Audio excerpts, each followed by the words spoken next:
இங்கேருந்தாங்க start ஆக போகுது அந்த ட்ரெயின் ஜேர்னி. கொழம்பு ஃபோர்ட் வந்தேன். கொழம்பு ஃபோர்ட்டில் பிளாட்ஃபார்ம் 1ல் அதை ஸ்டார்ட் பண்ணுறாங்க. 6:30 ஆயிடுச்சு மார்னிங் 6:30க்கு ஸ்டார்ட் பண்ணுறாங்க. இங்கே கொழம்பு ஃபோர்ட்லேருந்து எல்லா தான் ட்ரெயின் ஜேர்னி கொழம்பு ஃபோர்ட் டு எல்லா. பட் ஆனால் அந்த பியூட்டிஃபுல் ஜேர்னி ரூட் எங்கேருந்து ஸ்டார்ட் ஆகும், காண்டிலேருந்து ஸ்டார்ட் ஆகும். நான் ஃபோர்ட்லேருந்தே புக் பண்ணி ஃபோர்ட்லேருந்தே போக போகிறேன். ட்ரெயின் ஏறி உட்காந்துட்டேங்க. நான் செகண்ட் கோச் தான் புக் பண்ணேன். செகண்ட் கிளாஸ் கோச் தான் புக் பண்ணேன். ஃபர்ஸ்ட் கிளாஸ் ஏசி நான் புக் பண்ண ரீசன் வந்து எல்லாரும் இதான் ப்ரிஃபர் பண்ணாங்க. செகண்ட் கிளாஸ் கோச்சில் விண்டோ நம்ம ஓப்பன் பண்ணி போகும்போது பார்த்துட்டு போய்க்கலாம். ஏன்னா இது ஒன்றாவது சீனிக் ரூட். ஸோ நம்ம பார்த்துட்டு கிளியராக நம்ம ஃபோட்டோலாம் எடுத்துக்க நல்லா இருக்கும்னு சொல்லிட்டு தான் நான் இந்த இதை புக் பண்ணேன். இதுக்கு ஒரு பெரிய டிஃப்ரென்ஸ் இல்லை, ப்ரைஸ் டிஃப்ரென்ஸ் ஒரு 500-600 ருபீஸ் தான் டிஃப்ரென்ஸ் இருந்துச்சு.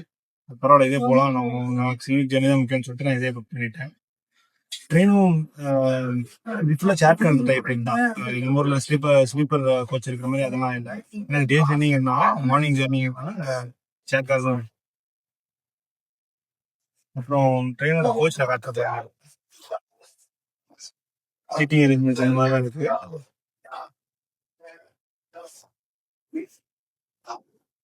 ட்ரெயின் முதல்ல மெயின்டைன் பண்ணுறாங்க, எல்லாமே க்ளீனாக இருக்கும். முக்கியமாக இது முக்கியமான ஒரு ட்ரெயினுங்கிறதுனால எல்லா டூரிஸ்ட்லாம் இதில் வருவாங்கன்னு சொல்லிட்டு அப்படியே நல்லா மெயின்டைன் பண்ணி வச்சிருக்காங்க.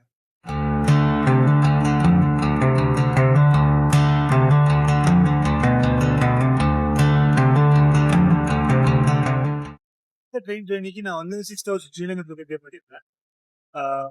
கொழும்பு ஃபோர்ட்லேருந்து எல்லா வரைக்கும் போகிறதுக்கு செகண்ட் கிளாஸ் ரிசர்வ் சீட்ஸில். இதே நீங்கள் ஃபர்ஸ்ட் கிளாஸ் ஏசி ரிசர்வ்டு போகிற மாதிரி இருந்ததுன்னா அது ஒரு 6,000 ஸ்ரீலங்கன் 1 மந்த்துக்கு முன்னாடி புக்கிங் ஓப்பன் ஆகும்.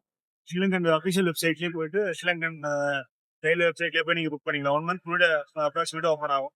நான் ஓப்பன் பண்ணும்போது சீட்ஸ்லாம் இருந்துச்சு. அப்படி ரிமைண்டர் போட்டு வச்சு நான் போயிட்டேன் 1 மந்த் முன்னாடி. இந்த பிளான் கன்ஃபார்ம் ஆன உடனே அதை நான் புக் பண்ணிட்டேன். இதான் கண்டி ரீச் ஆயிருக்கேன். இனிமேல் தான் வந்து ஒரு ஸ்டன்னிங்கான வியூவோட ஒரு ட்ராவல் ஜர்னி ஸ்டார்ட் ஆக போகுது.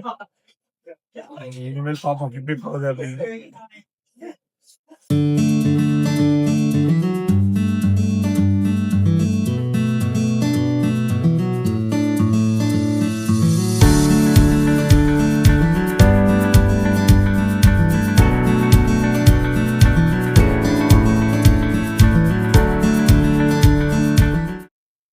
வச்சமலை அப்படின்ற பிளேஸ் தாண்டின உடனே கொஞ்சம் கோல்ட் ஆகுது. நேற்றே கொஞ்சம் கோல்ட் ஆகுது. செம ஈஸியா இருக்கு இந்த பிளேஸ். நல்லா காத்தோட காற்றை சுவாசிக்கிறதுக்கும் பயங்கரமா இருக்கு இந்த ஏரியால.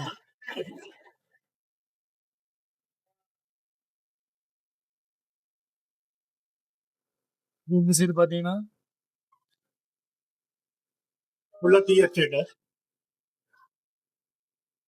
டீ எஸ்டேட், அப்புறம் அந்த கொஞ்சம் கிராமங்கள் இருக்கு போல, சில பல வீடுகள் இருக்கு. லைட்டா மழை வருதுங்க. இங்க ஒரு சின்ன வியூ பாயிண்ட்ல நிறுத்திருக்காங்க. வியூ பாயிண்ட் பயங்கரமா இருக்குங்க. இங்க இருந்து பாருங்க அப்படியே ட்ரெயின் போற இது எப்படி தெரியுது பாருங்க. இங்க அந்த இது வழியாவே போகுது பாருங்க.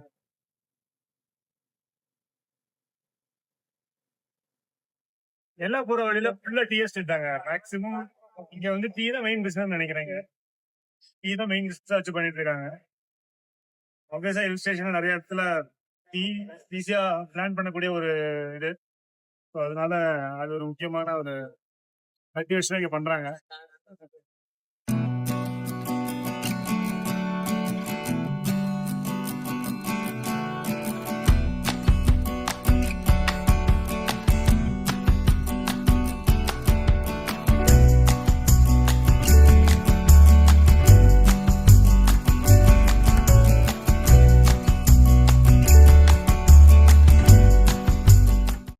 சரியான மழை அடிக்குதுங்க இன்னைக்கு.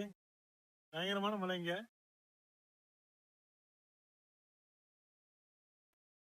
கிரேட் வெஸ்டர்ன் ஒரு ரயில்வே ஸ்டேஷன் கிட்ட ஒரு 5 மினிட்ஸ் நிறுத்திருக்காங்க. நல்லா கோல்டா தான் இருக்கு பிளேஸ் இங்கேயும். இதாங்க இந்த ட்ரெயின்ல இருக்கிற ஒரு பர்ஃபெக்ட் கோச். ஸ்நாக்ஸ் எல்லாம் வச்சிருக்காங்க. ஸ்நாக்ஸ், கூல் ட்ரிங்க்ஸ், ஃப்ரூட்ஸ் இதெல்லாம் வச்சிருக்காங்க. வேணா வாங்கிக்கலாம் இங்க. இந்த நானு ஒயான்ற ஸ்டேஷனுக்கு ஒரு 5 மினிட்ஸ் முன்னாடி ஒரு 2 வாட்டர் ஃபால்ஸ் பார்க்க முடிஞ்சது. ஆனால் அது ஃபோட்டோ எடுக்க முடியல, வீடியோ ரெக்கார்ட் பண்ண முடியல. மழை வந்தனால நான் இது டோரை க்ளோஸ் பண்ணி வச்சிருந்தேன். பட் ஆனால் அந்த 2 வாட்டர் ஃபால்ஸ் நிறுத்தலை இவங்க, வியூ நிறுத்தலை. பட் பார்க்கலாம், நல்லா இருந்தது இந்த 2 வாட்டர் ஃபால்ஸும். நான் எல்லாம் ரீச் ஆகிட்டேன். ஆனால் எல்லாம் சரியான மழை, அதனால என்னால் அடுத்த ஸ்பாட்டுக்கு இப்போ போக முடியாது. கரெக்டாக நான் எல்லாம் ரீச் ஆகும்போது மணி 6:20. இங்கே 6க்கு இருட்டாயிருச்சு நல்லா. ஸோ அடுத்த அந்த ராவணா ஃபால்ஸ் போகணும்னு நினச்சிட்டு இருந்தேன். அது இப்போ என்னால் போக முடியாது. மேபி காலையில் டைம் இருந்தால் ராவணா ஃபால்ஸும் அந்த 9 ஆர்ச்சஸ் பிரிட்ஜும் போய் பார்க்கணும். அப்புறம் இன்னொரு விஷயம், இந்த ட்ரெயினில் ட்ராவல் பண்ணணும்னு நினைக்கிறவங்க ஃபுட்டு தவிர்க்கிறது நல்லது. அந்த பேண்ட்ரியில் நான் ஒரு சிக்கன் ஃப்ரைட் ரைஸ் வாங்கியிருந்தேன். ஃபர்ஸ்ட் எக்ஸ்பீரியன்ஸ் எனக்கு அது. சிக்கன் வந்து ரொம்ப ஹார்டாக இருந்துச்சு, அதை கடிக்கவே முடியல. 2 நாள் முன்னாடி செஞ்ச சிக்கன் மாதிரி இருந்துச்சு. ரைஸும் பார்த்தீங்கன்னா சரியில்லை. மற்றபடி அங்கே ட்ரை பண்ணோன்னா இந்த பேக்ட் ஐட்டம்ஸு, லேஸு, சிப்ஸு, இந்த சமோசா இதெல்லாம் ட்ரை பண்ணலாம். இந்த மாதிரி ஸ்நாக்ஸ் ஐட்டம் ட்ரை பண்ணலாம். ஃபுட்டு ட்ரை பண்ணுறது எனக்கு தெரிஞ்சு அது வேர்ஸ்ட்னு நினைக்கிறேன் நான். ஏன்னா சர்வீஸ் நல்லா இல்லை, அந்த ஃபுட் சர்வீஸ் நல்லா இல்லை. ஏன்னா 1000 ஸ்ரீலங்கன் ருபி கொடுத்தேன். 1000 ஸ்ரீலங்கன் ருபீஸ்க்கு நம்ம நல்ல ஃபுட்டே கிடைக்கும். பட் இந்த பேண்ட்ரியில் சரியில்லை. ஸோ அதான் என்னோட பேண்ட்ரி எக்ஸ்பீரியன்ஸு இந்த ட்ரெயின், எல்லா ஒடிசி ட்ரெயினில். இங்கே எல்லா ரயில்வே ஸ்டேஷன் பக்கத்தில் ஒரு ரெஸ்டாரண்ட் இருக்குது. நைட் டின்னர் ஷாப்பில் இங்கே தான் வந்தேன். பேர் இது ஒயிட் ராபிட் ரெஸ்டாரண்ட். பேர் ஆம்பியன்ஸ் நல்லா இருக்கு. ஒரு ஸ்ரீலங்கன் ரைஸ் அண்ட் வெஜ் கறி தான் ஆர்டர் பண்ணியிருக்கேன் இப்போ. எல்லாரும் நான் தங்கியிருக்கிற ஹோட்டல் பேர் வந்து ராக் வியூ ஹோட்டலு. நல்ல வியூ பாயிண்ட் உள்ள ஒரு ஹோட்டலு. இங்கேருந்து பார்த்தீங்கன்னா அந்த ராக் நல்லா தெரியும் பாருங்க. ஸோ அதனால ராக் வியூ ஹோட்டல்னு வச்சிருக்காங்க. ஒரு நாளைக்கு வந்து €6 இங்கே சார்ஜ். ஹாஸ்டல் தான். ஒரு 60 to 70% ஓகேன்னு சொல்லுவேன். ஏன்னா சுடுதண்ணி வரமாட்டேங்குது மெயினாக. சுடுதண்ணி வரல. அப்புறம் மற்றபடி பெட்லாம் ஓகே தான். வியூ ஆனால் நல்லா இருக்கு இங்கேருந்து.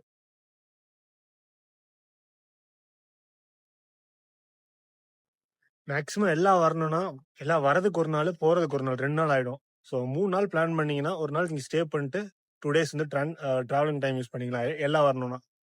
ஸோ எல்லாம் வந்துட்டா பக்கத்தில் நுவரா இல்லையான்னு ஒன்று இருக்குது, அதுவும் போகலாம். பட் நமக்கு டைம் இல்லை. ஸோ அதனால இன்னைக்கு நான் நேரத்துலேயே எழுந்திரிச்சிட்டேன். நெக்ஸ்ட் டே நேரத்துலேயே எழுந்திரிச்சிட்டு கொஞ்சம் பார்க்க வேண்டிய இடம்லாம் பார்த்துட்டு, கொஞ்சம் இல்லை ஒரு இடம் தான் பார்க்க முடியும். ஃபால்ஸ் போக முடியுமான்னு தெரில. ஏன்னா திருப்பி கொழம்பு போகிறதுக்கு 9:42க்கு ட்ரெயின், அதை கரெக்டாக பிடிக்கணும். நான் ஒரு 5:30 எந்திரிச்சிட்டேன். 5:30, 6க்கு இங்கே வெளிச்சம் வந்துருச்சு நல்லா. ட்ரெயினில் வரும்போது, எல்லா விடிச்சு ட்ரெயினில் வரும்போது நம்ம தமிழ்கார ஒருத்தர் மீட் பண்ணேன். அவர் பேர் முரளி. அவர் நேற்று இங்கே தான் வந்திருக்காரு. அவர் ஒரு 7-8 days இங்கே ட்ரிப் வந்திருக்காரு ஸ்ரீலங்காக்கு. அவரும் இங்கே தான் நான் ஸ்டே பண்ணிக்கிற ஹாஸ்டல் அவரும் ஸ்டே பண்ணியிருந்தாரு. ஸோ நாங்கள் ஒரு பேசிட்டே வந்தோம். நல்லா பேசிட்டு ஜாலியாக வந்துட்டு இருந்தோம். அந்த 9 ஆர்ச்சஸ் பிரிட்ஜ் போகிற வழியில கொஞ்சம் நல்லா சீனிக்காக இருக்கு. ஆட்டோக்காரர் தான் கரெக்டாக சொன்னார். 6:33க்கு ஒரு ட்ரெயின் வருது, இப்போ போனீங்கன்னா அதை கரெக்டாக பார்க்கலாம் அப்படின்னு சொன்னார்.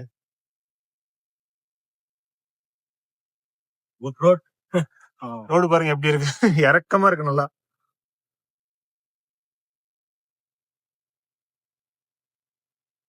அந்த 9 ஆர்ச்சஸ் பிரிட்ஜ் தெரியுது பாருங்க இங்க இருந்து. கிளியரா தெரியணும். கீழே போனோம், கீழே நடக்கணும். அதான் அங்கிருந்து ஒரு ஆட்டோ வந்து ஒரு இடத்துல நிறுத்துறாரு. சரி, அங்கிருந்து அப்படியே நாங்கள் கீழே நடந்து வந்துட்டு இருக்கோம். Only 2 people. Morning less people. Okay. No answer. இங்க தெரியுது பாருங்க அந்த பிரிட்ஜ். இந்த பிரிட்ஜ் வந்து 1919ல கன்ஸ்ட்ரக்ட் பண்ணிருக்காங்க. அதாவது கொலோனியல் பீரியட் டைம்ல கன்ஸ்ட்ரக்ட் பண்ணிருக்காங்க. ஸோ இது one of the famous tourist attraction in எல்லா போல.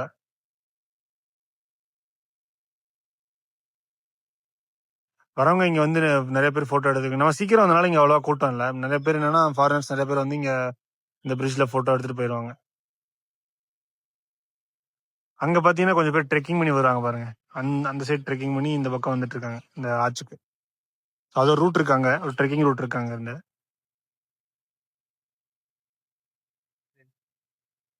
நான் வியூ பண்ண இடத்துல இருந்து அப்படியே ஸ்டேர்ஸ் மாதிரி வருது. அப்படியே கீழே நடந்து போனா அந்த பிரிட்ஜோட பக்கத்துல போலாம். ஸோ ஆட்டோக்காரன் அப்படியே இங்க கூட்டிட்டு வர்றாரு. அவர் அந்த ரூட் சொல்லி கூட்டு வர. ஆனா பக்கத்துல சைன் போர்ட்ஸ் எல்லாம் போட்டிருக்காங்க எவ்வளவு தூரம் போனோம் அப்படின்னு.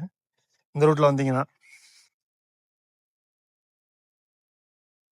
டிஸ்டன்ஸ் பாத்தீங்கன்னா மேல இருந்து ஒரு 200 மீட்டர் 300 மீட்டர் தான் கீழே வர்றதுக்கு. இந்த 9 ஆர்ச் பிரிட்ஜ் சைட்ல ஒரு பிளக்கார்ட்ஸ் வச்சிருக்காங்க. அதுல மென்ஷன் பண்ணியிருக்காங்க அதாவது இந்த பக்கத்தில் இந்த லைனாஸ் பிரிட்ஜ் பக்கத்தில் லேண்ட் ஸ்லைடுக்கான பாசிபிலிட்டிஸ் நிறையா இருக்குல்ல. ஸோ அதனால மிட்டிகேஷன் முன்னாடி இங்கே இந்த மாதிரி இருந்திருக்கு, இங்கே இந்த பிளேஸ் இருந்திருக்கு. டியூரிங் த ப்ராக்ரஸ் ஆஃப் மிட்டிகேஷனில் இந்த மாதிரி பண்ணியிருக்காங்க, ஒர்க் பண்ணியிருக்காங்க.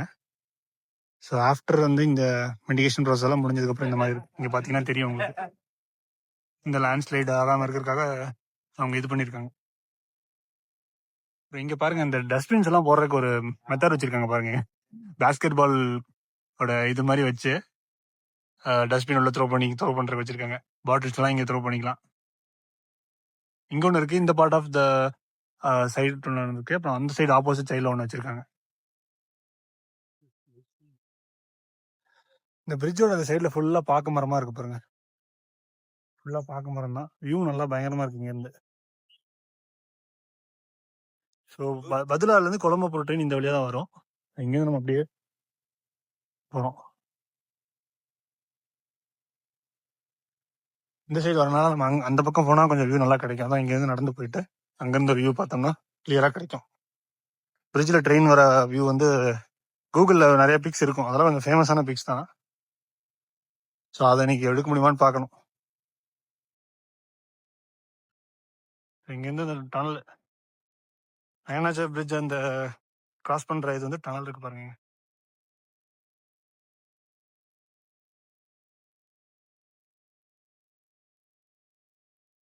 இந்த நயனாஷ் பிரிட்ஜ் வியூ பக்கத்துலேயே ஒரு 2 ரெஸ்டாரண்ட் இருக்கு. பக்கத்துலேயே வச்சிருக்காங்க 2 ரெஸ்டாரண்ட். மேபி இந்த வியூ பாயிண்ட்டுக்காகவே இருக்கலாம். ட்ரெயின் பக்கத்தில் வருதுங்க, வந்துருச்சு.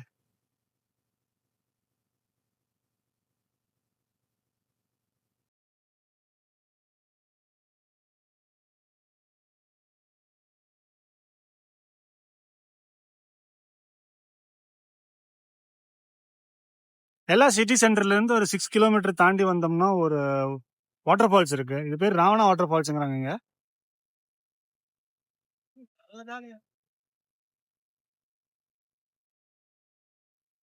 ஹைவேஸ் கிட்டே லொக்கேட் ஆயிருக்கு இந்த வாட்டர் ஃபால்ஸ்.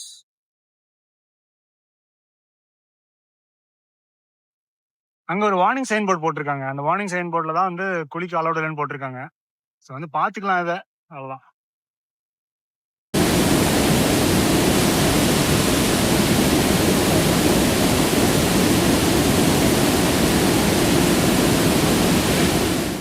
அந்த ஃபால்ஸ்ல மேல போறதுக்கு ஒரு சின்ன ரூட் இருக்கு, அங்க போய் நம்ம பார்க்கலாம் எப்படி இருக்கு அப்படின்னு. பக்கத்துல நீங்க அந்த வார்னிங் சைன்ஸ் எல்லாம் இருக்கு ரைட் சைடு வந்தீங்கன்னா. அதாவது அவாய்ட் வாத்திங் போட்டிருக்காங்க, டோன்ட் கிளைம் த ராக்.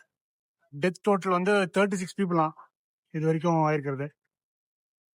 இந்த ஃபால்ஸோட ஹைட் வந்து 25 மீட்டர்ஸ் போட்டிருக்காங்க. தண்ணி ரொம்ப ஃபோர்ஸ்ஃபுல்லாக வரல, கொஞ்சம் நார்மலாக தான் வருது. ராவணா ஃபால்ஸ் பார்த்து முடிச்சுட்டு கொலம்போ போகிறதுக்கு வந்து பஸ் ஏறிட்டேங்க. எல்லா பஸ் ஸ்டாப் வந்து பஸ் ஏறிட்டேன். ராவணா ஃபால்ஸ் ஓகே தான், தண்ணி அவ்வளோ ஃபோர்ஸ்ஃபுல்லாக இல்லை. பார்க்கலாம் ஓகே தான். ரொம்ப நல்லா இருக்குன்னு சொல்ல முடியாது, ஓகே. நம்ம ஊரில் வாட்டர் ஃபால்ஸ்லாம் கொஞ்சம் இதாக தண்ணி நல்லா ஃபோர்ஸ்ஃபுல்லாக வரும். இது எங்கே அலௌடு இல்லை, குளிக்கிறதுக்கும் அலௌடு இல்லை. அப்புறம் இங்கே எல்லாரும் வந்துட்டு ஆடம்ஸ் வியூ பாயிண்ட் ஒன்று இருக்குது, ஒரு ஃபேமஸ் வியூ பாயிண்ட்டு. அது என்னால் போக முடியல, ஏன்னா அது போயிட்டு வரக்கு, அதுவும் இந்த எல்லா ராக் வியூவும் இன்னொரு வியூ பாயிண்ட்டு, இது ரெண்டும் போயிட்டு வரக்கு ஒரு ஃபுல் டே ஆகிடும். என்னால் போயிட்டு வந்தால் நைட்டு ரீச் பண்ண முடியாது. நாளைக்கு மார்னிங் 6 ஃப்ளைட்டு கோயம்புத்தூர், சென்னை போகிறேன். சென்னையிலேருந்து அப்புறம் கோயம்புத்தூர் ஃப்ளைட்டு. ஸோ டைமுக்கு பிடிக்கணும். ஸ்ரீலங்கா ட்ரிப்பில் வந்து கொஞ்சம் இடம் பார்க்க முடியல. மேபி இன்னொரு டைம் கண்டிப்பாக வருவேன், வந்தால் அதெல்லாம் கவர் பண்ணிடுவேன். ஒரு பாதி இடம் பார்த்துருக்கேன், பாதி இடம் நான் பார்க்க முடியல. இந்த பார்க்க முடியாத இடம் பார்த்தீங்கன்னா இந்த அனுராதபுரா, இந்த நோரா இல்லையா, இந்த எல்லால கொஞ்சம் பிளேஸு, அப்புறம் இந்த யாழ்ப்பாணம், முல்லைத்தீவு, திருக்கோணமல்லி, இதெல்லாம் கொஞ்சம் நல்ல பிளேஸ் தான், அதெல்லாம் போகலாம். ஸோ இதுக்கு வெயிட் பண்ணியிருந்தேன். இங்கே ஒரு ஸ்நாக் வாங்கியிருந்தேன் எல்லா பஸ் ஸ்டாப் கிட்ட. இது பேர் வந்து கோகோனட் ஹனி ரோலு. நல்லா இருக்கு. நம்ம கோதுமை ரொட்டியில் செஞ்சு அதுக்குள்ளே அந்த ஹனி கோகோனட்லாம் போட்டு ஸ்டஃப் பண்ணி கொடுத்துருக்காங்க. நல்லா இருக்கு உண்மையிலே. அதுவும் ஒரு எக் ரோல் வாங்கினேன். இங்கே எக் ரோல் வந்து கொஞ்சம் டிஃப்ரெண்ட்டாக இருக்குது, சமோசா மாதிரி இருக்குது. அவ்வளோதான். அடுத்து ஒரு நல்ல அட்வென்ச்சரஸ் ஜேர்னியில் மீட் பண்ணுறேன். வேற ஒரு கண்ட்ரி பிளான் பண்ணியிருக்கேன், அதில் பார்க்கலாம்.